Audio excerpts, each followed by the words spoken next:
안녕하세요. 결혼한 지 3년 된 30대 여성입니다. 이렇게 사연을 쓰게 된 건 어머님으로부터 들었던 마지막 막말이 잊혀지지가 않아서예요. 여기다 털어놓기라도 하면 시끄러운 제 속이 좀 나아질까요? 남편과는 직장 선배의 소개로 만났습니다. 직장 선배와 남편은 같은 대학을 나온 동기라고 들었고요. 제가 워낙 믿고 따르던 직장 선배였기에 이것저것 묻지도 따지지도 않고 나간 자리였지요. 남편에 대해서 이야기해보자면 남편은 서울에서 2시간 거리에 있는 지역에서 나고 자란 사람이에요. 어머님 아버님은 그 지역에서 치킨집을 하시고요. 남편은 어머님 아버님과 같이 살다가 20살이 되던 해 서울에 있는 대학에 합격을 하면서 서울에 올라와 자취를 시작했다고 하대요. 남편에게는 아래로 3살 어린 신우도 있는데 신우랑 제 이야기는 제가 계속하겠지만 처음부터 안 좋은 건 아니었어요. 처음에 신우를 만난 건 남편과 사귄 지 1년쯤 되던 해였습니다. 신우는 원래 고향에서 대학을 나와서 그 지역에 있는 회사를 다녔어요. 그러다 서울에 있는 직장으로 이직을 하면서 서울로 올라온 거지요. 신우가 올라오니까 자연스레 남편이 살던 집에서 나와 투룸빌라로 이사를 갔고 그렇게 신우랑 같이 살기 시작하더군요.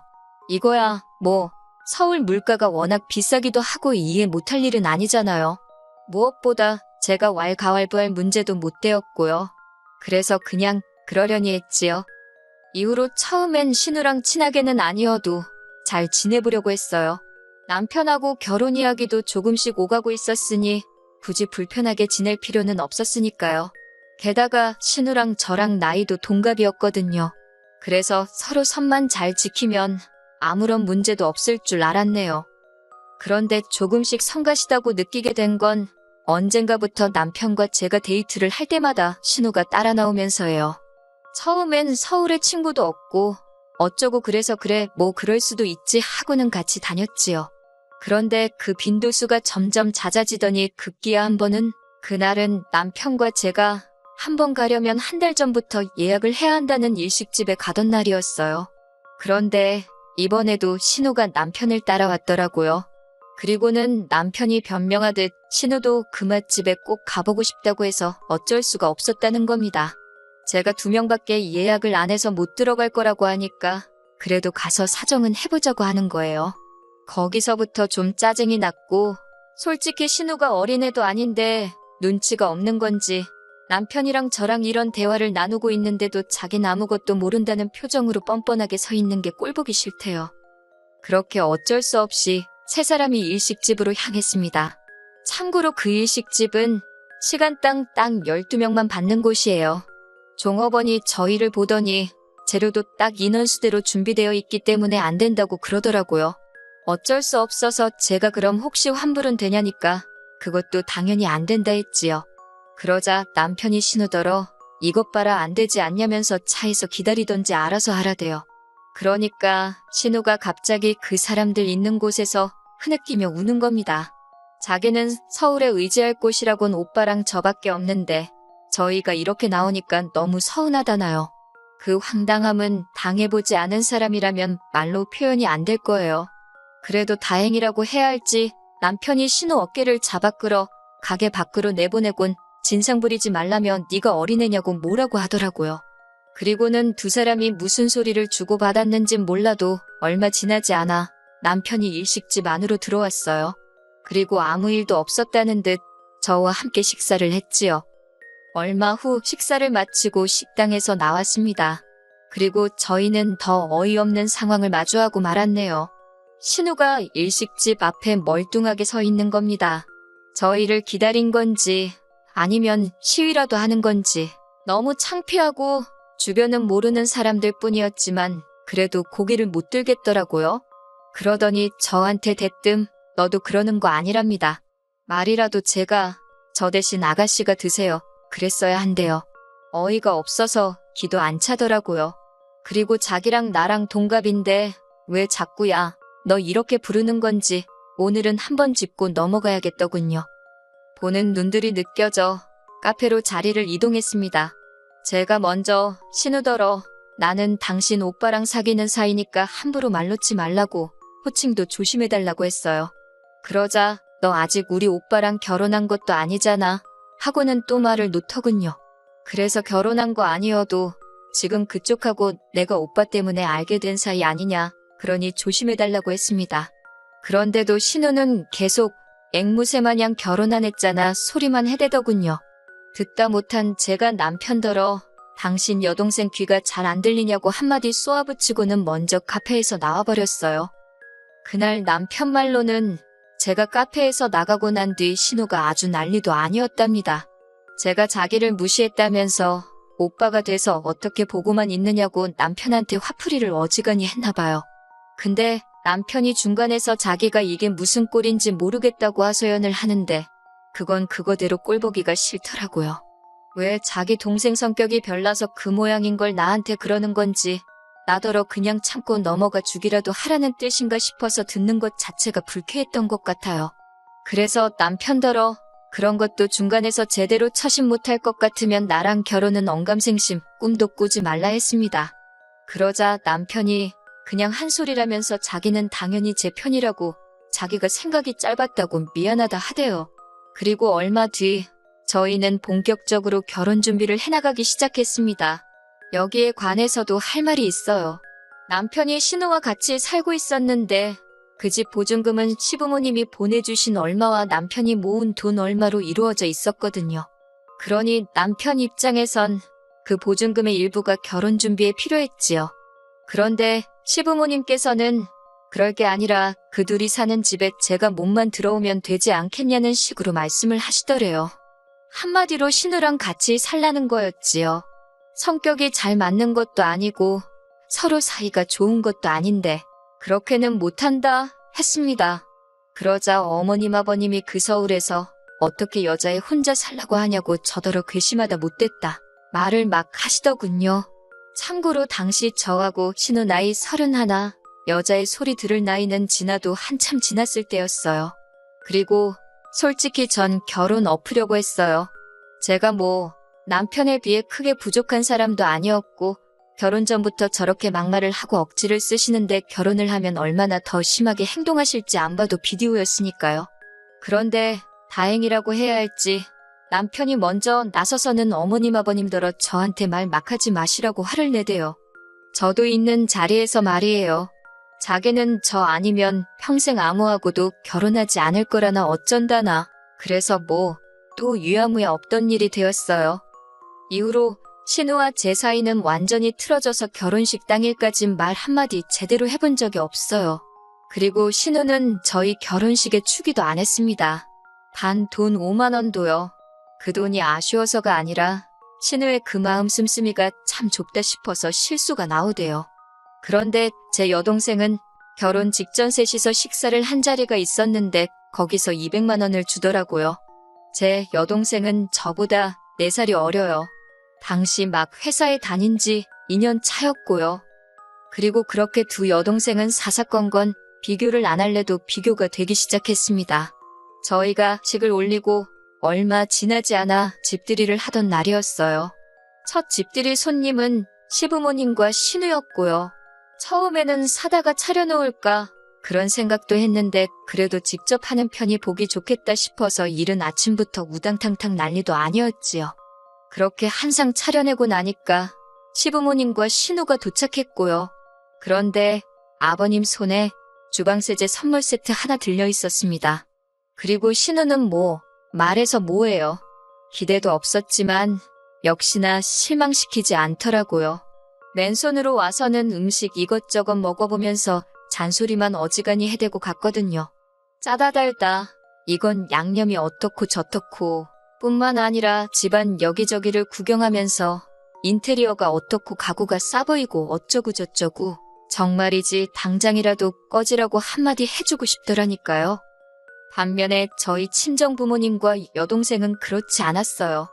일단 집들이라고 했는데도 여동생이 언니 혼자 음식하려면 힘들지 않겠냐면서 그냥 시켜먹던가 나가서 먹자 그러더군요. 그리고 집은 구경만 하면 되지 그러면서요. 그래서 괜찮다고 하니까 그러면 내가 일찍 가서 좀 도와줄까? 그러고 묻대요. 그래서 마음만 고맙게 받겠다 했어요. 그리고 집들이 당일 친정 부모님께서는 뭘 사올래도 다 있을 것 같아서 그냥 현찰로 주신다며 100만 원 주셨습니다. 그리고 여동생은 백화점에서 유명한 디저트 세트랑 현찰 30만 원 주대요. 제가 결혼식 때도 축의금 많이 하지 않았냐. 이 돈은 받은 걸로 하겠다. 그냥 가져가라 했어요. 그런데 괜찮다면서 하나뿐인 언니인데 이 정도 못 해주겠냐며 기분 좋게 받아달라대요. 이후로도 이런 비슷한 일들은 번번이 있었어요. 명절이라던가 가족 모임이라던가 저나 남편의 생일 같은 날들마다 반복되었지요. 그리고 돈 들어가는 일은 언젠가부터 응당 저희 부부가 담당이었고요. 명절만 하더라도 장보는 비용 그리고 어머님 고생하신다고 해서 드리는 돈이 거의 100만 원 가까이 되었습니다. 물론 저도 내려가서 일을 하는 건 당연했고요. 신우는요, 데이트한다고 명절 연휴 내내 코빼기도 안 비추던걸요. 가족 모임도 저희가 하자는 것도 아니고 갑자기 어머님이나 아버님이 모이자 하셔놓고 외식을 하면 계산서는 슬며시 저희한테 밀어주시기 일쑤였습니다. 그럼 솔직히 2차로 카페를 가게 되면 그 정도는 어머님 아버님이나 하다못해 신우가 사야 하지 않나요? 그런데 그마저도 저희 담당이었으니 5 식구가 식사에 디저트까지 적게는 30만 원에서 많게는 50만 원까지 저희가 돈을 쌓아놓고 사는 사람들도 아니고 부담스러웠어요. 그리고 생일도 어머님 아버님 생신 때는 외식의 용돈이 기본이었지만 저희 같은 경우 제 생일이야 말할 것도 없고 남편 생일에도 축하한다 말뿐이시대요. 반면에 저희는 명절이면 친정 부모님은 여행을 가시거나 아니면 저희 오라고 해서 한상 차려주기 바쁘셨고요. 가족 모임도 저희가 돈 낼까봐 어느샌가 친정아버지가 먼저 계산하시기 일쑤셨어요. 제가 낸다고 하면 네 아버지 아직 팔팔하다며 괜찮다 하시는 분이셨거든요. 그리고 제 생일이고 남편 생일이고 집에 오라고 해서 한상 차려주셨고 또 둘이서 분위기 좋은데 가라고 따로 돈 챙겨주시고 그리고 제 여동생도요. 제 생일 선물뿐만 아니라 하나밖에 없는 형부라면 남편 생일도 잊지 않더라고요. 그러다 지난해 여름이었어요. 제 여동생이 좋은 사람을 만나 결혼을 했지요. 그동안 여동생의 마음 씀씀이에 번번이 감동했던지라 언니로서 그 이상 해주고 싶더라고요. 그래서 제가 1,000만 원 해줬어요. 마침 작년 연초에 저희 회사에서 성과급으로 꽤 많은 돈이 나오기도 했고 남편이 선뜻 그러라 해주라고 했거든요. 그리고 얼마 지나지 않아 신우도 시집을 가대요. 집신도 짝이 있다더니 가긴 가는구나 싶어서 제가 다 감개가 무량하더라니까요. 남편이 해줄 필요 없다는 걸 제가 그래도 그건 아니라고 해서 축의금으로는 200만 원을 해줬네요. 그런데 지난 1월 신우가 어디서 뭘 어떻게 듣고 알았는지 저한테 전화를 해왔더라고요. 제가 전화를 받으니 야, 너 소리를 지르며 그렇게 살지 말랍니다. 어이가 없어서 지금 무슨 소리 하는 거냐니까 네 동생 시집갈 때는 1,000만 원 주고 나는 200만 원 주냐면서 이거나 먹고 떨어지라는 거냐고 악을 쓰는데 황당하더라고요. 저도 당하고만 있을 순 없으니 똑같이 신우더런 네가 나한테 돈 맡겨놨냐고 소리를 질렀어요. 염치가 없어도 유분수지 너는 뭘 얼마나 우리한테 해줬다고 그 돈이 적다고 난리냐고요. 그러면서 치사하고 더러우면 그 200도 도로 가져오라고 했습니다. 그러니까 신우가 말은 못하고 씩씩거리더니 전화를 딱 끊어버리는 거예요. 솔직히 신우랑 싸운 거야. 신경도 안 썼어요. 그 성격이 어디 가냐. 진짜 여전하네 그러고 말았지요. 그런데 그 전화를 끊고 몇 시간도 안 지나서 어머님한테 전화가 왔습니다.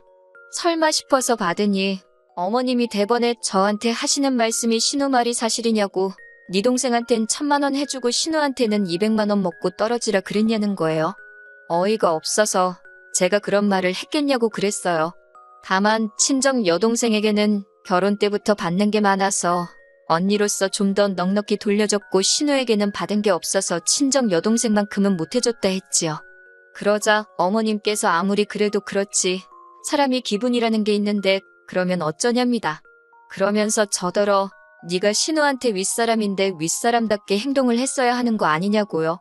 그래서 윗사람 대접은 한 번도 받아본 적이 없는데 돈 줄 때만 제가 윗사람인 거냐고 따졌어요.